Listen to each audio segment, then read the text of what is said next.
लोक म्हणतात पोहायला गेल्यावर मन कसं शांत होतं. घेतलं पोरांना आणि थेट पोहायला गेलो. आज एक पाहुणा भेटायला आलेला. त्याला म्हटलं लक्ष असू देत बाबा, आणि माझं काम मी करत होतो. माझं मन शांत नाही, माझं लक्ष फक्त माझ्या मोबाईलकडे आहे.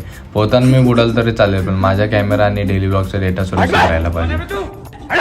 हेच आहे एका व्हिडिओ क्रिएटरचं जलसमाधी दुःख.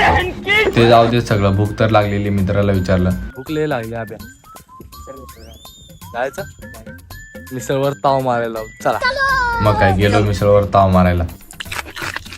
आपल्या कंप्लीट झालेल्या सिरीजचं एडिटिंग बाकी होतं. मग वाघाला चेन पडत नव्हती. संध्याकाळ होत आल्या आणि थेट मुंबईच्या दिशेने जायला निघालो. खास तुमच्यासाठी आपली टीम एक नवीन सिरीज घेऊन येते. लवकरच सिरीजचा पार्ट अपलोड करणार आहे. आत्ताच फॉलो करून घ्या आणि भेटू उद्याच्या ब्लॉगमध्ये. रुको जरा सबर करो.